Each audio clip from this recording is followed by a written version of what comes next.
Hello, my sweet angels. Today we are going to do chapter number 2 of subject EVS Standard 4. So, the name of the chapter is The Interrelationships Between Living Things. Interrelationship का मतलब होता है आपसी संबंध, मतलब जीवती चीज़ों में जो आपसी संबंध होता है उसके ऊपर ये चैप्टर है. फर्स्ट थिंग अपन को ये पूछा गया है कि an age old tree with a thick, strong trunk gives deep, dark shade from the scorching sun. Like an old man's beard with many strands, it has ropes for swinging from every branch. ये कह रहे हैं कि ये बहुत ही पुराना झाड़ है जिसकी जो बहुत मोटा है और बहुत ही ताकतवर झाड़ है और लोगों को कड़कती धूप से बचाता है. स्कॉर्चिंग सन मतलब कड़कती धूप. और इसको कंपेयर किया गया है एक बूढ़े आदमी की दाढ़ी से, मतलब बियर्ड. और ये जो स्ट्रैंड्स हैं इससे हम पकड़ के झूला भी झूल सकते हैं. और ये इस झाड़ पे ऐसे लटके हुए होते हैं. जो ये ब्रांचेस होती है ना, झाड़ों की ब्रांचेस, उसके ऊपर से ये ऐसे लटके हुए होते हैं. ये सालों पुराने झाड़ हैं, बहुत पुराना झाड़ है ये. So which is the tree in the picture? ये एक बैनियन ट्री है. बैनियन ट्री मतलब बरगद का पेड़. Can you tell plants in our surroundings are useful to us in different ways. अपने वातावरण में जितने भी झाड़ हैं वो हमको बहुत काम के हैं. The names of some plants are given below. For what purpose do we use these leaves? मतलब ये सब जो नाम दिए गए हैं ये हमारे काम के हैं. या तो हम इसको दवाइयों में यूज़ करते हैं या हम कोई ना कोई तरीके से इन्हें काम में लेते हैं. First, betel vine plant. वो होता है एक सुपारी का पौधा. फ्लेम ऑफ द फॉरेस्ट, पलाश. ये एक ऐसा फूल है जो झारखंड में पाया जाता है. फेनिग्रीक मतलब मेथी. वसाका मतलब अडुलसा. और करी लीफ प्लांट मतलब कड़ी पत्ते का झाड़. तो ये चारों चीज़ें हैं जो हम इन्हें काम में लेते हैं. The needs of living things are met in their environment. हमारी जो ज़रूरतों की चीज़ें हैं वो भी हमें इस वातावरण से मिलती हैं. We have many needs like food, water, air, clothes and shelter. All these needs are met in our surroundings. हमारी जो सबसे इम्पॉर्टेंट ज़रूरतें होती हैं वो होता है फूड यानी खाना, वाटर यानी पानी, एयर यानी हवा, क्लोथ्स मतलब कपड़े और शेल्टर मतलब घर. तो ये सारी चीज़ें हैं जो अपनी रोज़ की ज़रूरतों की चीज़ें हैं जिनके बिना हम जी नहीं सकते. In fact food, water and air are the needs of all living things. They are all fulfilled in the environment, but there are differences in the needs of each kind of living things. ये सारी चीज़ें हमें वातावरण से ज़रूर मिलती हैं लेकिन हर इंसान की ज़रूरतें डिफरेंट हैं, मतलब अलग हैं. For example, the water that a mouse drinks, मतलब एक चूहा जो पानी पीता है पूरे दिन में, in an entire day, would not be enough for an elephant even at one time. मतलब जो चूहा एक पूरे दिन में पानी पीता है लेकिन एक हाथी को वो पानी एक बार में भी पूरा नहीं होगा. इसके लिए सबकी ज़रूरतें अलग अलग हैं. सोच कर देखो, think about it. Butterflies feed on the nectar of flowers. Nectar मतलब फूलों का सार. फूलों में एक तरह का मीठा सार होता है जो बटरफ्लाइज पीती हैं, जो बटरफ्लाई का खाना होता है. They feed on it. Can a frog do the same? क्या वो फ्रॉग भी फूलों में जाके उसका खाना वो बना सकता है? A sheep eats the leaves of shrubs. एक शीप होती है, वो जो छोटे छोटे प्लांट्स होते हैं ना उनके पत्ते खाती है. क्या एक टाइगर भी वैसा कर सकता है? A fish can breathe in water. एक मछली पानी में सांस लेती है. लेकिन क्या एक कबूतर, पिजन भी वैसा कर सकता है? bulrushes grow in water. Bulrushes लंबे झाड़ होते हैं जो पानी में उगते हैं। Can a lemon tree also do so, मतलब क्या एक नींबू का झाड़ भी पानी में उग सकता है? If fish leave the water will they be able to live on land, अगर मछली पानी को छोड़ देती है तो क्या वो धरती पे जी सकती है? फिर यहाँ पे दिया गया है एक छोटा सा एक्सपेरिमेंट और अपन को बोला गया है try this. Take 2 small boxes, 2 boxes लिए जाएं और उन पे लिखा जाए बॉक्स नंबर 1, बॉक्स नंबर 2, और फिल देम 3/4 विथ सॉइल, उनके अंदर मट्टी भर दी जाए। Make the soil moist enough to sow the seeds, मतलब उन मट्टी को इतना गीला कर दीजिए कि उसमें आप कोई भी तरह के दाने डाल सकें। सो 2 स्प्राउटेड मोट या फिर मटकी, या फिर आप कुछ भी डाल सकते हैं जो जैसे कि मूंग है, मूंग को भी आप पहले स्प्राउट कर लीजिए, आपकी मम्मी को पता होगा, स्प्राउट कर लीजिए और फिर उसे ये दोनों बॉक्स में थोड़ा थोड़ा डाल दीजिए। Give 2 spoons of water to the soil, मतलब इस जो बॉक्स नंबर 1 है उसमें सिर्फ 2 चम्मच पानी रोज़ डालिए। Give 4 spoons of water to the other box, लेकिन ना बॉक्स नंबर 2 में 4 चम्मच पानी डालिए रोज़ और 4 बार डालिए। Box 4 times a day, do this for 6 days, और ये आप लगातार 6 दिन तक करें। What will you see? The plants in box 1 are growing well, but the plant in box 2 have begun to rot. Plants 1 का झाड़ बहुत अच्छे से उग रहा है, पर प्लांट 2 का झाड़ मर रहा है, रॉट हो गया है, मतलब सड़ गया है। What does this tell us? Plants that are not aquatic plants cannot grow in marshy areas. If they get more water than they need, they rot. मतलब ये है कि जो प्लांट पानी का नहीं है, मतलब जो पानी की एरिया में ग्रो नहीं होता, अगर हम उसे ज़्यादा पानी दे देंगे तो वो मरेगा ही ना।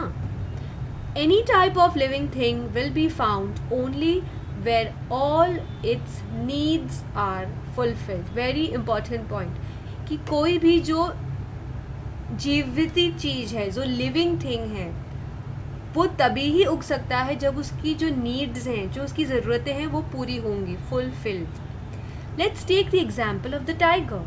अ टाइगर हैज़ स्ट्राइप्स, टाइगर की बॉडी पे ऐसे ना लाइन स्ट्राइप्स होती हैं। A tiger lies in wait for its prey among tall grasses, tiger को अगर अपना शिकार करना होता है ना, अपना प्रे, तो वो लंबे लंबे घास के नीचे जाके छुप जाता है। और जो उसका प्रे होता है ना, जो जैसे जो जानवर वो खाता है, उनको नहीं दिखता कि टाइगर कहाँ छुपा है। Its prey can not see it in the grass, मतलब वो टाइगर को ग्रास के अंदर नहीं देख पाते बिकॉज ऑफ द स्ट्राइप्स, क्योंकि ये टाइगर के ऊपर जो स्ट्राइप्स होती हैं उनको पहचान में ही नहीं आती कि वो लंबे लंबे घास हैं कि क्या है, उनको नहीं पता चलता कि वो टाइगर वहाँ पे छुपा हुआ है। There are animals like the deer, the nilgai and the bison in grassland, ये सारे जानवर हैं जिससे टाइगर खाता है। When the tiger is hungry, ये जो बाइसन एनिमल होता है ना, वो ये जो बाइसन वो बड़ा बल वाला होता है और बड़ा मुंह वाला जानवर होता है, और ज़्यादा ये अमेरिका और यूरोप में पाया जाता है। In grasslands when the tiger is hungry it can feed on them, जब टाइगर को बहुत भूख लगती है तब टाइगर उनको खा लेता है। For a tiger there also needs to be a water hole nearby which never dries up even in the summer. जहाँ वो टाइगर रहता है ना, वहाँ पे एक छोटा सा पानी का कोई ज़रिया भी होना चाहिए, तो ही वो वहाँ पे रहता है, और वो कभी सूखता भी नहीं है। जब समर आता है ना, गर्मी आती है तब।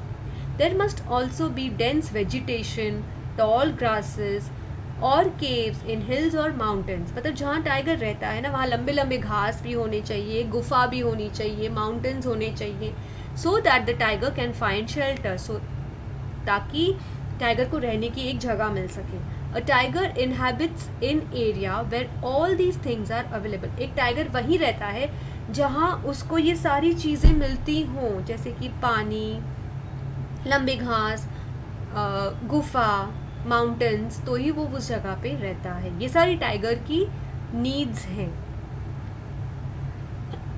ये सारी चीज़ें जो पूछी गई ये सब आगे दी गई हैं। We keep animals in order to satisfy some of our needs. They become dear to us. We look after them well. We feed them. We take them to a vet if they fall ill. These animals too return our affection. इसका मतलब होता है कि animals सब, अपन animals को क्यों रखते हैं, ताकि अपन की भी कोई ज़रूरतें अपन को पूरी हों। They become dear to us, वो अपन को प्यारे लगने लग जाते हैं। We look after them well, अपन उनका ध्यान अच्छे से रखते हैं। वी फीड देम, अपन उनको खाना देते हैं, और उनको एक वेट के पास भी लेके जाते हैं जब वो इल हो जाते हैं। इल मतलब बीमार, वेट मतलब जानवरों का डॉक्टर, उसको कहते हैं वेट। और ये जानवर अपन को बदले में बहुत सारा अफेक्शन देते हैं, वो होता है प्यार। वी गेट मिल्क, दूध, मीट, एग्स, अंडा and several other things from animals. हमको जानवरों से भी बहुत कुछ मिलता है। Some animals are useful for carrying burdens और ड्राइंग कार्ड्स। कोई कोई एनिमल्स अपने ऊपर बोझा उठाते हैं, और कोई कोई बुलक कार्ट वगैरह भी चलाते हैं, जैसे कि डोंकीज़ हैं जो अपने पे, हॉर्स है जो अपने पे भारी भारी चीज़ें उठाकर लेके जाते हैं। कार्ट्स जो बुलक होती है वो चलती है और है ना फार्मिंग में काम आती है, right. So domestic animals are also used to help with the heavy farm work in fields. Domestic मतलब जो फालतू जानवर, जो पालतू जानवर होते हैं वो भी बहुत काम के होते हैं। फार्मर्स लोग भी उनको काम में लेते हैं अपने फील्ड्स में काम कराने के लिए। डॉग्स गार्ड आवर हाउसेस, जो डॉगीज होते हैं ना वो अपने घर की रक्षा भी करते हैं बाहर बैठ के। शीप गिव्स अस वुल, शीप से अपन हमको ऊन मिलता है। वुल मतलब ऊन, जो अपन स्वेटर पहनते हैं ना वो वुल से बनती है। ओके, ये सारी चीज़ें नीचे दी गई हैं, चलो आगे जाके उसे रीड करते हैं। Animals are our friends, animals अपने दोस्त होते हैं। Just as we need animals we need plants too, जैसे हमको जानवर चाहिए वैसे प्लांट्स भी चाहिए। Plants gives us food grains, food grains यानी खाना, दाल, चावल। वेजिटेबल्स मतलब सब्जी, एंड फ्रूट्स यानी कि फल। We love flowers too, we use them for many different purposes. We get flowers from plants. We also get cotton wool from plants to make cotton clothes. हमको झाड़ों से फूल मिलते हैं, हमको झाड़ों से कॉटन मिलता है जिससे कपड़े बनते हैं। We grow plants that are useful to us methodically, मतलब हम ऐसे ही प्लांट्स उगाते हैं जो हमारी ज़रूरत के हिसाब से। वी सो सीड्स, हम उसमें दाना डालते हैं। We make sure that they get water, हम ये पूरी कोशिश करते हैं कि झाड़ों को पानी मिले। We give manure when necessary, manure मतलब खाद। We spray pesticides if they are attacked by insect, अगर इन झाड़ों को किसी कीटाणु, पेस्टिसाइड्स मतलब किसी कीटाणु ने उस झाड़ में लग गए, कीटाणु या इंसेक्ट्स लग गए हैं, तो हम एक स्प्रे डालते हैं, वो होता है पेस्टिसाइड स्प्रे, जो कीटाणु को मार देता है। Plants to give to us abundantly, they satisfy our needs. Plants अपन को इतना कुछ देता है और अपनी सारी ज़रूरतों को पूरा करता है। Other living things also get their food from the environment, और भी बहुत सारी जो जीने वाली चीज़ें होती हैं उनको भी खाना मिलता है अपने वातावरण से। For example, chameleons eat insects when they are hungry. Chameleon मतलब गिरगिट, गिरगिट भी छोटे छोटे मच्छर खाता है जब वो उसको भूख लगती है। Some snakes eat mice and frogs, सांप चूहे खाते हैं और फ्रॉग्स खाते हैं। Tiger eats deer, tiger deer खाता है। Goats and sheep eat leaves of plants, वे लोग गोट और शीप पत्तियाँ खाते हैं झाड़ों की। कैटल ईट्स ग्रास, ये घास खाता है। आर्बोरियल। अच्छा, आर्बोरियल का मीनिंग बताया है। आर्बोरियल का word comes from the Latin word arbor which means tree. Arbor का मतलब होता है tree. Arboreal means living in trees, मतलब जो झाड़ों पे रहते हैं वो आर्बोरियल होते हैं। Okay, so animals like monkeys and squirrels live on trees. Monkey, बंदर और स्क्विरल झाड़ों पे रहती है। It gives them certain advantages. झाड़ों पे रहने के उनके एक अलग फ़ायदे होते हैं। Being at a height they are better able to defend themselves, क्योंकि वो झाड़ पे रहते हैं, ऊंचे हो जाते हैं, झाड़ ऊंचे होते हैं ना, तो वो झाड़ पे जाके बैठ जाते हैं और अपना बचाव कर सकते हैं। डिफेंड देमसेल्व्स मतलब अपना बचाव कर सकते हैं फ्रॉम देयर एनिमीज। एनिमीज मतलब जो उनके दुश्मन होते हैं या जो उनको मारना चाहते हैं, जो उनको पकड़ना चाहते हैं। Besides they can eat the fruits of the trees, और जब वो झाड़ पे बैठ जाते हैं जाके तो वो झाड़ के फल भी खा सकते हैं। टू सेटिस्फाई देयर हंगर, उनकी भूख को शांत करने के लिए। Such animals are said to be arboreal. Unknowingly they help the tree with whose support they live, मतलब उनको पता भी नहीं होता है लेकिन वो हमारे वातावरण को सपोर्ट कर रहे हैं। As they move around here and there, जैसे वो इधर उधर जाते हैं, they spread the seeds of the fruit, वो इधर उधर जाते हैं, वो अपना फ्रूट तो खा लेते हैं लेकिन जो फ्रूट की गुठली होती है ना वो इधर उधर फेंक देते हैं।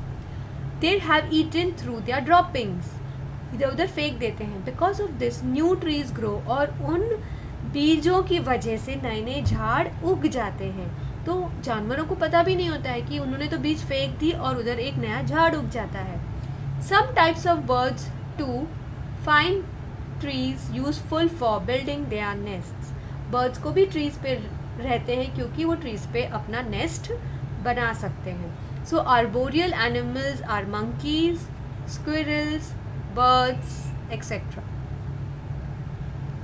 ओके, तो ये बता रहे हैं, डिड यू नो, आपको पता है, an egret rides on a buffalo's back. Egret किसे कहते हैं? एग्रेट एक सफ़ेद बगुला होता है, सफ़ेद बगुला। When a buffalo is grazing in a grassy area, जब एक बफेलो एक क्या बोलते हैं, एक घासों की जगह पे घास की जगह पे होता है और घास खा रहा होता है, you are very likely to see an egret riding on its back. आपको एक एग्रेट मतलब सफ़ेद बगुला ज़रूर दिखेगा जो बफेलो के कंधों पे जाके बैठ जाता है। What could be the reason for that? वो ऐसा क्यों करता है? A certain kind of egret feeds on different kinds of insects.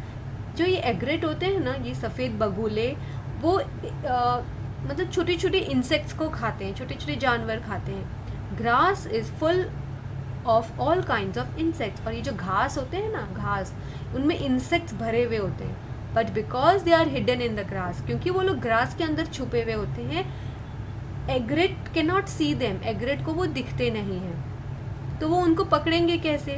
As the buffalo treads on the grass it frightens the insects. तो जैसे जैसे ये बफेलो मतलब ये भैंस ग्रास के ऊपर चलती है, तब वो इंसेक्ट्स उड़ते हैं डर के मारे, राइट? तो जैसे वो इंसेक्ट्स डर के मारे उड़ जाते हैं, वो ग्रास के ऊपर आ जाते हैं। और the एग्रेट on the buffaloes back, और वो जो सफ़ेद बगुला होता है जो भैंस की बैक पे बैठा हुआ होता है, मेक्स नो मिस्टेक, और वो ज़रा भी मिस्टेक नहीं करता, मतलब ज़रा भी कोई गलती नहीं करता। इन स्वूपिंग डाउन, मतलब वो तुरंत नीचे जाता है और वो इंसेक्ट्स को कैच कर लेता है और खा लेता है। तो इसके लिए वो बफेलो की बैक के ऊपर बैठता है, क्योंकि उसमें भी उसका एक फ़ायदा है, इसलिए। फिर okay, so let's talk about these things. Seasonal changes in living things, मतलब अपने यहाँ पे जो चेंजेस होते हैं, जो वातावरण में चेंजेस होते हैं, उसमें सवाल किए गए हैं। What is the Marathi name for mango blossoms? Mango blossoms का मराठी नाम है आंबा फुलतो। आंबा मतलब मैंगो, फुलतो मतलब ब्लॉसम हुआ है। When do mango trees blossom every year? Mango trees हमेशा जब भी ठंडी का मौसम ख़त्म होता है ना, उसके बाद आम के पेड़ों में धीरे धीरे गर्मियों तक आम आते हैं. Does the banyan have leaves throughout the year? Yes. banyan tree में पहले बहुत बहुत साल पहले पूरा हमेशा भरा हुआ रहता था, और banyan ट्री इतनी बड़ी होती है कि वो कम से कम 2000 लोग को छाया दे सकती है. लेकिन अब banyan ट्री के जो पत्ते हैं वो धीरे धीरे झड़ते जा रहे हैं. We see frogs everywhere during the rains. Where do they disappear in summer? So अब ऐसी बात है कि फ्रॉग्स बारिश में आते हैं और वो गर्मियों में कहीं डिसअपियर नहीं हो जाते, वो रहते हैं, वो कहीं नहीं जाते, लेकिन वो कहीं बड़े बड़े पत्थरों के बीच जाके छुप जाते हैं, और उनको वहाँ पे है ना अंधेरा होता है, वहाँ पे थोड़ी सी ठंडक होती है, तो वो वहाँ पे रहते हैं. लेकिन जब जैसे ही रेनी सीजन आता है वो फिर से बाहर आ जाते हैं. ओके, तो which is the season for jamun? Jamun एक ऐसा फल है जो पूरे साल मिलता है. We have 3 seasons, summer, rainy and winter. It is very hot in summer. Summer season में बहुत गर्मी होती है. We wear cotton clothes and drink plenty of water. गर्मियों में हम कॉटन कपड़े पहनना चाहते हैं और बहुत सारा पानी पीते हैं. इन द रेनी सीजन, बारिश के सीजन, वी यूज़ अम्ब्रेलाज, हम छाता यूज़ करते हैं, और different kinds of raincoats and hoods to avoid getting wet in the rain. या फिर हम एक हुड पहन लेते हैं जिससे हम गीले ना हो. इन विंटर वी वेयर वुलेंस मतलब ऊनी कपड़े, एंड अदर वार्म क्लोथ्स जो अपन को गर्माहट करते हैं, to protect ourselves from the cold, जो अपन को ठंडियों से बचाए. Just as the 3 seasons affect us, जैसे ये जो सीजन्स अपन को इफेक्ट करते हैं, they effect all other living things also too. We see these changes taking place in the living world every year after year. तो जैसे जैसे ये सीजन्स चेंज होते रहते हैं, वैसे जो लिविंग थिंग्स होती हैं वो भी ये सब चीज़ें चेंज को झेलती हैं ईयर आफ्टर ईयर, मतलब हर एक साल में. Winter in Maharashtra is also called the season of Pongal. मतलब अपने महाराष्ट्र स्टेट में ठंडी का सीजन, विंटर सीजन को पांगल भी कहते हैं. पांगल मतलब होता है पत्तियों का झड़ना. तो विंटर के मौसम में सारी झाड़ की पत्तियां झड़ जाती है. That is because many trees shade there leaves in winter. मतलब विंटर में सारे पत्ते झड़ जाते हैं और फिर नए पत्ते आते हैं.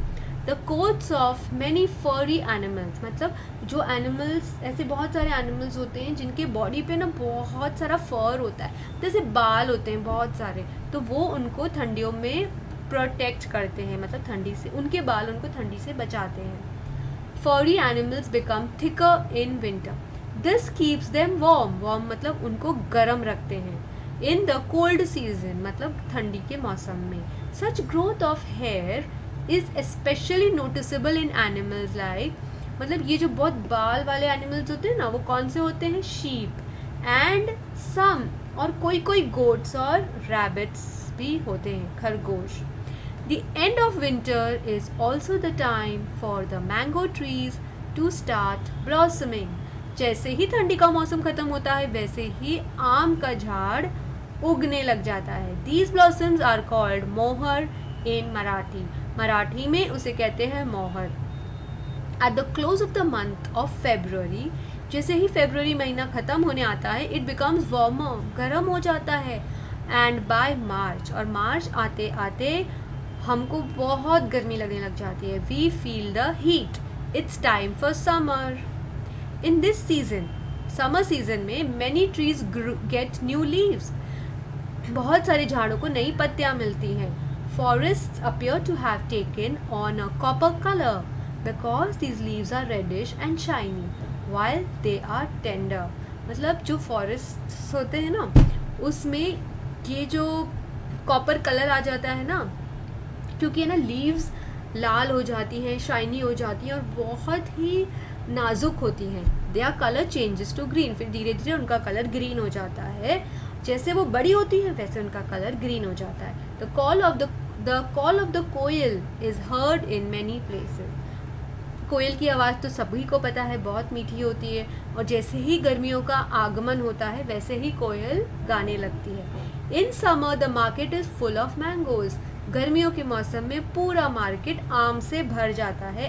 And watermelons, watermelon for us to buy, अपन को खरीदने के लिए। Watermelon is also a fruit, खरबूजा। This is the season for these fruits, ये गर्मियों का फल है। Although mango trees grow all over Maharashtra, पूरे महाराष्ट्र स्टेट में मैंगो ट्रीज आपको मिलेंगी। The Konkan region is particularly famous for mangoes.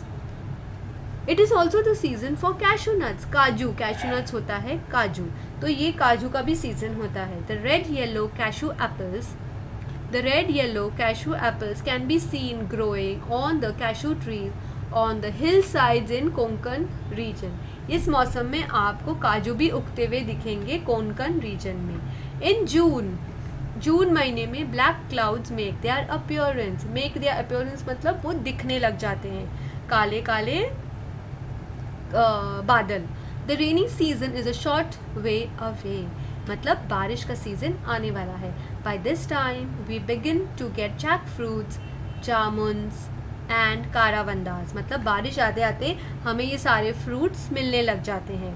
The seeds of grass and other plants lie scattered all over the ground, मतलब बारिश का जब आने वाली होती है ना, तो ग्रास में सब कुछ ऐसे बिखरे हुए होते हैं, और फिर दे स्प्राउट एंड स्टार्ट ग्रोइंग, और फिर ये सब बारिश आते ही स्प्राउट हो जाते हैं, मतलब उगने लग जाते हैं धीरे धीरे। इट बिकम्स ग्रीन एवरीवेयर, सब जगह ग्रीनरी हो जाती है बारिश में। दिस ग्रीनरी इज़ सूदिंग, मतलब ये जो हरियाली होती है ये आँखों को बहुत अच्छी लगती है, क्योंकि ये तुरंत गर्मियों के बाद आती है, after the hot summer months. Sometimes we can even see the rainbow with its 7 colours in the sky, कभी कभी बारिश में हमें रेनबो भी दिख जाता है। As it becomes wet everywhere, जैसे ही सब जगह गीला हो जाता है हमें फ्रॉग भी दिखता है। We also hear the loud noise of frogs croaking all together, फिर हमें फ्रॉग्स की आवाज़ें आने लग जाती है, क्रोकिंग की। As the rainy season ends, जैसे ही बारिश का मौसम खत्म होता है, it is time for winter to make a comeback, और फिर जैसे ही बारिश खत्म होती है फिर से विंटर सीजन आ जाता है। It gets colder and colder, ठंडी पे ठंडी। This is not good for the frogs, frogs के लिए ठंडी अच्छी नहीं होती। They go deep under the ground, वो लोग एकदम अंदर चले जाते हैं ग्राउंड के। For a long period of slumber which last for 7 और 8 मंथ, मतलब बारिश के बाद उनसे ठंडी सहन नहीं होती है, इसके लिए वो 7-8 महीने के लिए अंदर चले जाते हैं, जहाँ पे अंधेरा होता है और जहाँ पे वो जी सकते हैं। We depend on agriculture for food, agriculture मतलब जो फार्मर्स फार्मिंग करते हैं अपने लिए करते हैं, तो हम वो खाने के लिए ही जीते हैं। The different seasons, summer, winter and the monsoons are the time for doing different tasks in the field। ये जो seasons होते हैं ना, इसमें अलग अलग काम होते हैं fields के ऊपर farmers के लिए। So ये एक recap है कि पूरे चैप्टर में हमने क्या सीखा है। So बच्चों ये आप ज़रूर पढ़ना, और and I hope that आपको ये चैप्टर समझ में आया हो। So the last thing which is given over here is the environment changes with the seasons। मतलब अपना जो ये वातावरण है ये सीजन से ही चेंज होता है। Living things have to adapt themselves to those changes, और हम सबको इस चेंज को अडेप्ट करना आना चाहिए और करना भी चाहिए। Thank you children।